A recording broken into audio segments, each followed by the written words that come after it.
Aha.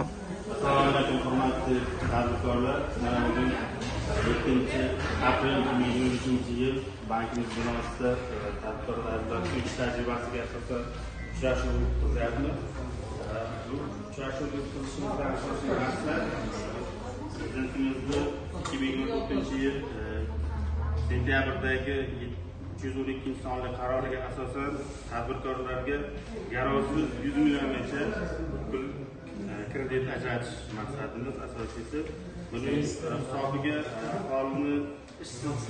aholini ishdan band qilish. Birinchi o'rinda hozir toifasiga qarab kredit foizlari muddati belgilangan. Masalan, hozir Kattaqo'rg'on shahrimiz 3-toifaga kirganligi sababli 21% bilan kredit ajratyapmiz. Kattaqo'rg'on tumani 4-toifaga kirganligi sababli 4-toifaga kirganligi uchun 20% bilan 6 yilga 2,5 yil imtiyoz davri bilan kredit ajratyapmiz. Keyin biznesga birinchi qadam loyihasi bo'yicha Prezidentning tegishli qaroriga asosan ham kredit ajratyapmiz. Bu 10 milliongacha 1,5 yilga 23% bilan kartasi yangi plastik karta bo'yicha birinchi biznesga qarab qo'yilgan yosh tadbirkorlarni qo'llash asosida 10 milliongacha kreditlar beriladi. Savollar yozishda bemalol berishlari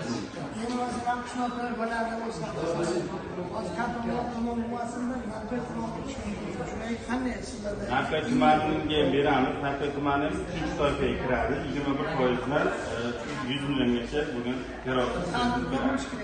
Tadbirkor yuridik shaxs bo'lishi. Yangi tadbirkormi, oilaviy tadbirkormi, oilaviy tadbirkor bo'lsa ham bo'ladi. Oxirgi 1 yillikda shu oborot bilan tadbirkorlik faoliyatini boshlamoqchi bo'lganda kafillik bilan yo sug'urta asosida bo'ladi. Masalan, 10 milliongacha beramiz. 10 milliongacha bo'lgan sug'urta bilan. Kafillik yoki sug'urta. Kafillik yoki sug'urta 10 millionga hozir bugungi kunda 1,5 yilga 300 ming so'm. 1,5 yil sug'urta.